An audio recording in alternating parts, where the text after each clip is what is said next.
It says preparing to start live webinar. So I don't know if anyone can see this yet. It now says setting up your webinar. Now it says done, redirecting to YouTube. And it seems like we're live. I think we did it. Are we live now? I think Holy, so. that was quite the process. Oh my gosh. All right. So for anyone who's watching this, this is public. We just ripped the Band-Aid off and went live in public with this. If you're watching this somehow without us having promoted it, we just went through the most complex thing ever, trying to stream first through Skype and then use some crazy video plugin to get the video out of Skype and into a tool called OBS, if anyone's heard of that. And then that goes into YouTube. And then from there, we tried going to Facebook and we couldn't add additional co-hosts on Facebook. So we ended up here on Zoom. So thank you to Zoom for basically sponsoring this production. And I believe actually on YouTube, via like Zoom's going to have a little logo right here. It's right here, or it's on this side. I'm looking at my recording. So thank you, Zoom, for sponsoring this. So, Jonathan, thanks for being our first guest. It makes sense, I guess, that you and I start this thing.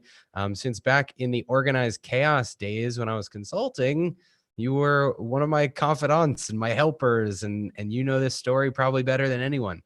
So for anyone that hasn't heard this, I used to have a consulting firm called Organized Chaos. And what we did was worked with small growing companies that needed to create more efficiency and capacity in their business, needed to learn how to delegate, needed to learn how to scale and how to build up their systems and processes to let them scale. And that was really the foundation for starting Trainual. So now that Trainual has grown and we've got a team and doing some big things, we wanted to go back to the roots and create some content, create a show, a regular show that lets me continue to interact with other business owners and answer questions and consult through issues. And that's what this is all about. So we've named it Organized Chaos. It is Organized Chaos. Yeah. So the pilot is, it's not meant to be a consulting session. This one is just to let you, the viewer, know what the show is, what's going on, why it exists, what to expect from it. And what we're going to give actually the Organized Chaos project itself, like what Chris would sell as a package to go into these businesses and, and interview their teams and create a more efficient system for them to scale on. We're going to actually dig into what the elements of that, the Organized Chaos experience was in the first pilot here. And yeah, as Chris mentioned, I mean, my background was in directing brand media in the outdoor and B2B agency spaces. And then but prior to launching Trainual, there was a little bit of crossover where I was doing, some content and brand strategy for Organized Chaos clients. And here we are in a crossfire mismatch web of everything. So Jonathan, let's give them a little behind the scenes. I'm at our headquarters in my office in Scottsdale, Arizona. So most of the Trainual team's here. And how about you? What's the fancy bookshelf behind you? Yeah, so I am in my home office in a town called Milton, about 20 minutes south of Boston on the Blue Hills. Chris and I actually, we moved around a lot as kids, but grew up primarily in the Boston area. And he moved, what was it, 10 years ago? About a decade that you... 10 years. Yeah, just past 10 years in Arizona. Yeah. So he moved out to Arizona. I was out west for a little bit, but came back here with my wife. And so now I am rooted in Boston, often out in Arizona with the Trainual team. Cool. So let's do it. Let's dive into this. Now, like Jonathan mentioned, the future of this show, we hope will be me interacting with other business owners. We want to bring people on live so I can actually do real-time consulting, just like I did back in my consulting days. I love working with business owners. And that's one of the things I've missed, I think, in building Trainual. I'm working a lot more with our team and our leaders here. And that's fantastic too. But I'm not talking as much to our customers because we've got a fantastic customer success department. And so I don't get to interact with people on fixing the systems in their business. That's what this is for, because we know that content is so valuable. And if I could have been a fly on the wall inside some consulting sessions that other people do, it would have accelerated my business. So that's what we want to do for you. Now, this one, because it's just the pilot, this is just us working out the kinks. Obviously, we're on our third try here of the system to even stream this stupid thing. But you know what? To to that point, can I so from my experience in working with businesses and agencies on their brand and content strategies, oftentimes the biggest thing that I had to get past was just starting and not overthinking it and just testing it and trying it. And that's exactly what this is now. That's the mentality that we have always brought to everything that we've done with Trainual, is just like, try it, give it a go, see what happens, iron out the kinks, learn, iterate, optimize, and scale. And so that's like, to anybody who may have seen our failed live stream on Facebook like 20 minutes ago, and a couple other things that we just tried to get going, like that's just what it's about, is just try and start. So that's like from my side of the world, the marketing. If you are stuck on brand and marketing, just do it. Get out of your head. And then from Chris, I want to ask you on the whole process management, efficiency, everything, like before all of that really took shape into what became the Organized Chaos package and experience and what we're going to talk through today. Why did your first consulting client hire you? So the first customers hired me because they had chaos. That's why I called the thing Organized Chaos. Was there's this sense of feeling overwhelmed in a business that people try to shy away from. They think if they're overwhelmed, if there's chaos, then they need to patch everything up and slow down and stop taking customers. And so a lot of you might have gone through this experience where you are going gangbusters with sales and you bring in all this work, and then you feel so overwhelmed that you stop selling so that you can go and fulfill all that work. And it's like this hamster wheel of sell, deliver, sell, deliver. And it's because you think you can't handle anymore. You've got this capacity issue. And so that's what people would hire me for, is when they were feeling overwhelmed, when they felt like they were at that ceiling, they needed either better software or better systems or better internal processes, communication with their people, so that the roles and responsibilities were more clear and they could handle more capacity. And that's what it's really about. It's like, if your business could do more volume with the same number of people and the same overhead, that's profit. Like, all the extra volume you do above where you're at today with no additional expense is profit. And so a lot of the businesses I was working with were at this place where they were break even at best. Maybe they were losing money, or maybe they were at some level of profit that they just weren't satisfied with anymore. And so the biggest thing a company is trying to do is get more efficient so they can get more profitable. And whether that profit for you is just a way to make more money, take more to the bottom line, or to generate some more cash to invest in your business, to accelerate your top line, you need to find that efficiency. And so that's what I did with small companies. They'd hire me, they'd bring me in, and I was like a ninja to go through all the systems in your business and evaluate all the tools and see what connected to what and where the bottlenecks were. And you realize pretty quickly the common denominators, where everybody talks about is this is the big problem. And a lot of that just comes down to asking the right questions and looking for the right things. So that's what I want to talk about here. And this is the perfect time to be doing this kind of stuff, because you and your people have this motivation to kick off the year strong. So let's get into it. Let's do it. So I want to know actually how you became the systems guy. Why were you like primed and ready to be the ninja that went in and understood like how to connect all the things and surface the thing, right? Years and years and years of being too poor to afford better ways to do it. I think is the answer. Like, most businesses could probably appreciate this, that when you're like bootstrapping and being scrappy and you don't have budget to fix things with money, you've got to be creative and fix things by cutting corners or hacking the system, right? And so business hacks were everything to me. I was always looking for, how do we do this cheaper? How do we take a tool over here and plug it in? How can I, free up more hours in my own day so I can do the higher value stuff? And so it's all about hacking your way through being more profitable, more efficient. So it's I did this. I was going to say, it's like that kind of creative, industrious, like resourceful mentality, right? Yeah. Just like, which probably goes back even before Organized Chaos, when we were doing the video company, to like being on site at a sporting event and having to figure out how to run a video cable and an audio XLR from 500 feet away to a viewing platform, and then into like a DVD duplication tower, and having to connect physical systems before you connected like real, operational systems, right? I mean, there was that. There was also, how do we staff an event?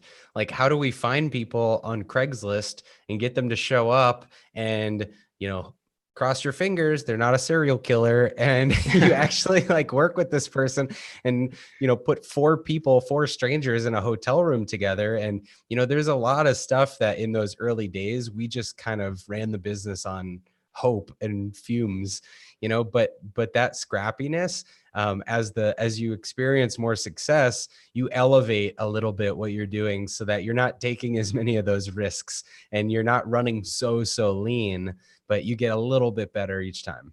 I think that's a really relatable feeling. Probably a lot of people are feeling like I'm running my business on hope and fumes.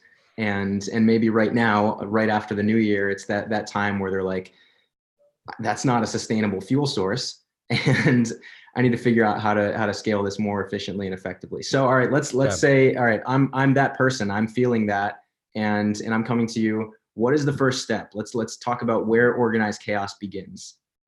So organized chaos was simple. After I did a few years of consulting, I had the name organized chaos, but I looked back at all the work I had done for people. And there was kind of this loose process I had gone through to get myself up to speed on everyone's business. And so from that, I created this organized chaos flagship project. And so the project was simple. It was the 3 C's, I called it. There is the context of the business, there's the chaos of the business, and then there's the clarity, which you've got an action plan, something you can take that's tangible that you can move on. And so for any business that's watching this and wants to replicate this, context is just, why are you doing this and where are you going? What are you building? What's your vision? What's the next 3 to 5 years look like for you? And so I took this from a lot of books I had read, but I went through and I would interview the owner. And I'd say, okay, tell me where the company is today. How many employees do you have? How many locations do you have? What kind of work are you doing today inside the business? Like, what does your job look like today? How many hours are you working? What's the revenue in your business? What's the profit look like in your business? And what are things on the personal side? Do you have a family? Do you get to spend as much time as you want with your family? What are you making for take home and a paycheck? All those things. It's just kind of a snapshot of where are you today. And then we'd run through those same questions for 3 years out or 5 years out in the future, just so that if you need to create a target, something you're going after. Otherwise, if you don't have a destination, any destination will do, right? That's from some book. I read that somewhere. But that's what the context is about. It's like, why would we put in all this energy in order to create some result if we don't know what the result is? So context is first. And there's a lot more in there. It's like, why'd you start this business? What's the story about how this thing got started? What's the market that you're going after? What makes you different from other companies you're competing against? It's kind of like business plan 101 stuff, but I had this amazing way to extract all of that from a business in like 2 to 3 hours. And so that would be the piece.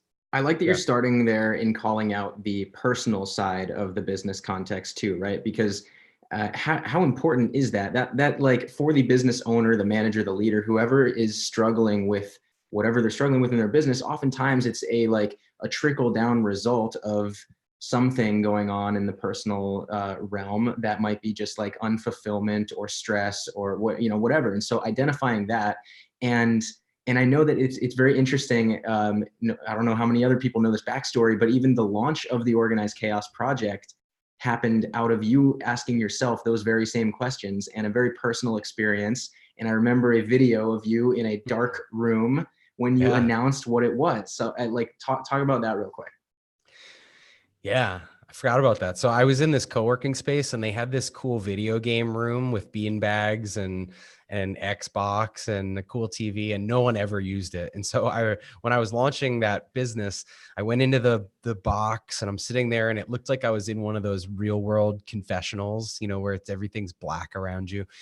And I really got real with like what my context was of, I wanted to actually build a business with employees and a process and like, here's what I've learned over the years. But I felt like I was shortchanging myself in just doing ad hoc consulting work for anyone and everyone. And so that moment for me was getting real clear about what I actually wanted in building the business, because I knew I wanted to build something that wasn't just me. And so fast forward a year, I had several employees. I had these projects that were more, repeatable. That I would do the same thing over and over. I had way stronger referral business, marketing spun up. So the business was totally different, but it started with my context of what I wanted. So that's the first C, is context. The second C is the most fun one, and that's chaos. So the chaos in the business is almost like if you've ever done a SWOT analysis. It's your strengths, your weaknesses, your opportunities, your threats, or there's other versions with your, the trends in the market, internal, external, however you look at it. I branded a 3I's approach, which was issues, ideas, and inefficiencies. And so my process was I would interview almost everyone within a business. I say almost because if there were 10 people doing the same role, you only needed kind of a sample size within that role. But we'd go through and we would do, 15 or 25 interviews one-on-one with people. And being a third party, I was able to do this totally anonymous and totally confidential, where I would do these interviews and give people the assurance that nothing they said would be pointed back to them. And I held to that. To, the integrity of that was super important, because then when I would talk to the founder, the manager, whatever it was, I wouldn't disclose who said what, because that's not what mattered. What mattered was that 5 people said this same thing and 10 people said this same thing. And here's the big issues in your business. So it's not necessarily about who can take credit for an idea or who complains about an issue. It's about, are you listening as the owner? And I don't think businesses take time to, let the air out of that vent or whatever it is often enough. You let things kind of build up, and then it's like this pressure cooker and some big explosion happens. But if you can tap into this and let a little air out every once in a while and collect those ideas, collect those pieces of feedback, those opportunities, then you're being way more proactive. And that's what the project was designed to do. So we'd go through. Go ahead. I was going to say, I think it's cool. This like issues, ideas, inefficiencies model can be applied on the macro, of course, for your business in this situation. Also, even in the micro of like specific project-based or department-based situations, even to this show, right? Like, what was the issue? The issue was current Trainual customers and even non-customers were still clamoring for and asking for time with you, with our team, to answer some questions, right? Like, they've got an amazing platform, but they still need some questions answered and some help. And what were the ideas? Well, what do we turn organized chaos into a live consulting show? Inefficiencies, scheduling, and technology. yeah, but we got through it. Totally.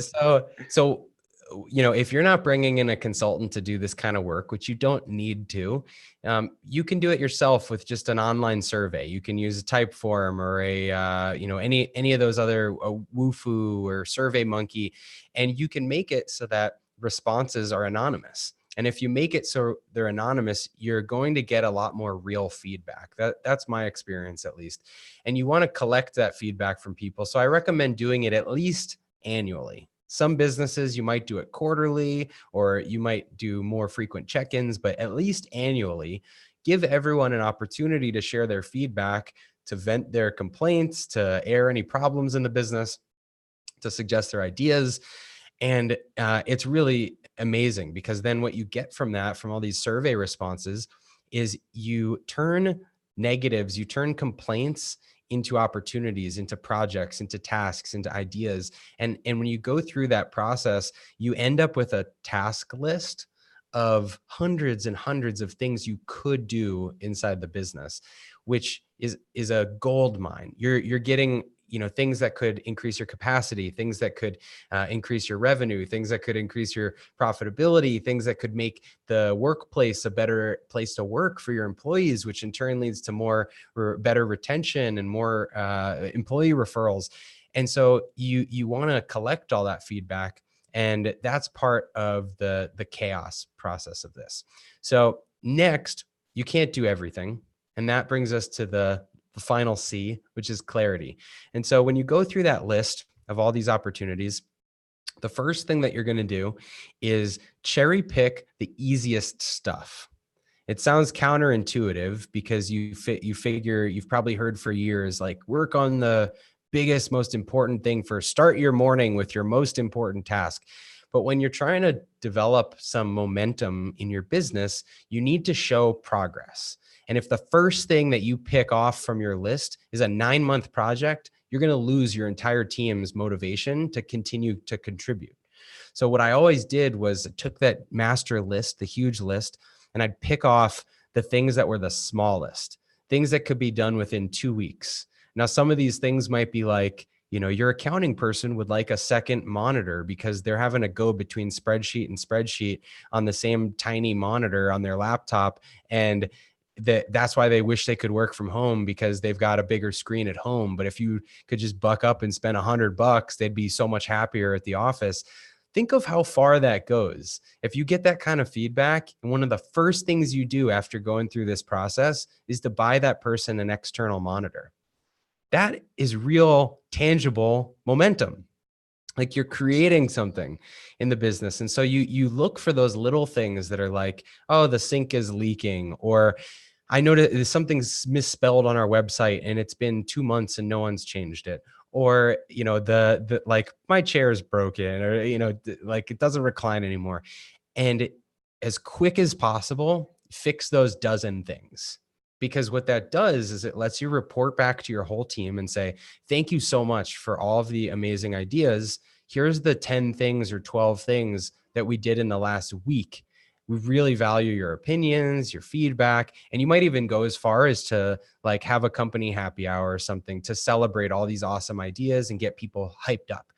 And then after that, you can get to the real work. And that's where you need someone, like, maybe it's your internal team, maybe it's a consultant, but you sit down, you go through the process of saying, of these 200 things, what are the 5 that we can do this year? Or how can we cluster these ideas together to turn them into 5 big priorities, or projects that we as a team can commit to and tackle? And to me, that was the most powerful thing I ever did for my business, and that I did for my consulting clients, was helping them go from this dizzy, overwhelmed state to context around why you're doing what you're doing, collecting all the chaos, and then a clear action plan so you can go forward for the next few months. It was a game-changing experience. So I love doing it. Yeah. I think that's really important. This time of year, more than anything, really is optimizing for momentum. Because right now, probably a lot of people took the holidays off. They, teams weren't talking, projects maybe didn't get finished. And it's very easy, just like when you build a habit, it's very hard to create a habit. It's very easy to break a habit. And that carries through into the projects that you're working on in your business. And those little things you can do to create momentum and continue momentum on the baseline, and just never hit that feeling of like, I broke my streak, right? Yeah. Because then it's easy to stop. Yeah. And I think especially if you've got a team, if you've got people working at the company, employees, when they see that you do the things you say you're going to do, it creates so much more confidence that you're going to execute against big goals and that they'll have a career path. Whereas if you can't execute on the smaller things, it doesn't create any confidence for the other promises that you make. So I think that the ability to keep the momentum going and to keep showing progress, to keep executing, is almost a foundational need for success and for scale. Because if you can't have discipline about executing, then people will be motivated for a short amount of time and then they'll churn out. And then the new people will come in and be motivated for a little bit and they'll churn out. And you'll find yourself stuck with a business that's not really growing because you can't get the momentum of the same people to be a multiplier. You're just always working on replacing those people. This is where I think in that chaos phase where you're surfacing these ideas, it's important to approach that with almost like an internal marketer's mentality. You can't just like surface the ideas, create the to-do list, and start executing on it. You have to get your team amped on the why behind all the ideas. You have to market to them the reason for doing X, Y, and Z, and why it's important to knock these off first and to work up to this. And you have to get them bought in on the result that is created at the end of the road.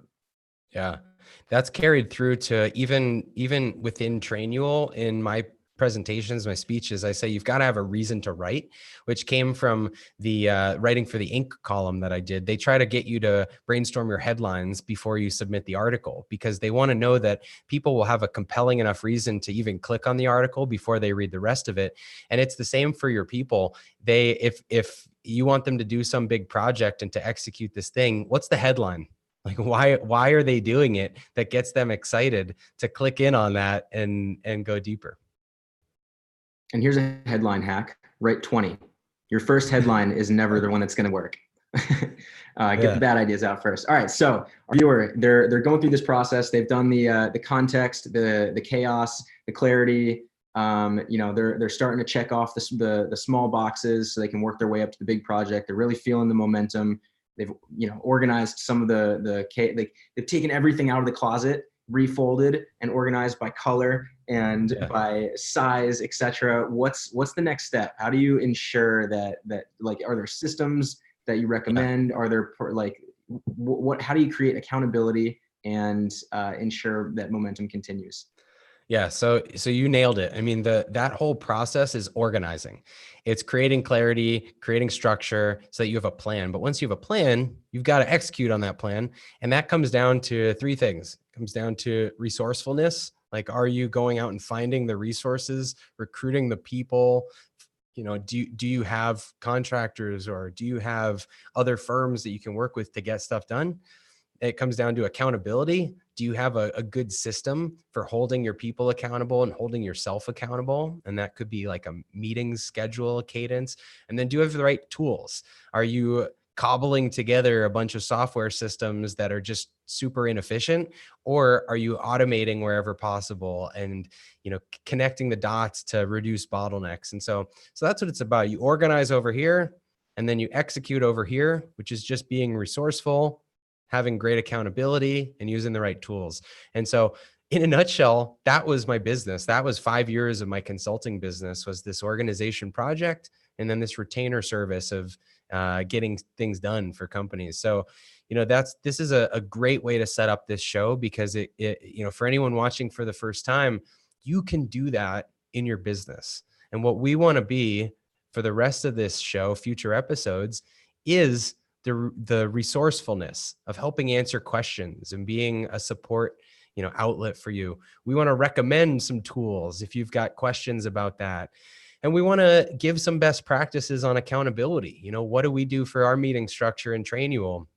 How can you take that and make sure that you can trust the results of your people so you don't have to micromanage them? That's what building a business is about. So hopefully this was a good overview.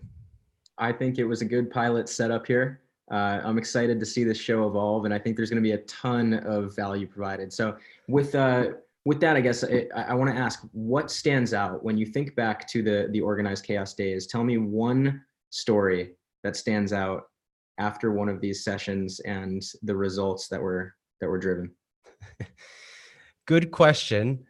But what I'm going to do is hold that for our next episode. No. Yeah. Get people to watch again. I have so many stories. I worked with about 150 companies over 5 years. There's so many stories. And, I want to encourage people to submit their own questions. And then as we go forward, there'll be stories, there'll be questions, there'll be guests that come on this. But you know what? I feel like we've told our story, and that's what this is about, is the story of starting, the early beginnings of Trainual and how it came out of this organized chaos process. So in the name of efficiency, I figure we shouldn't just run this the whole time. Let's just end it right here and encourage people to watch the next one. All right. Well, hopefully the next one goes off without a hitch. We'll see you back on, you'll see Chris back on YouTube. I might tune in from time to time when there's marketing or brand questions, But hit us up if you're looking to book a session on the Organized Chaos Live show.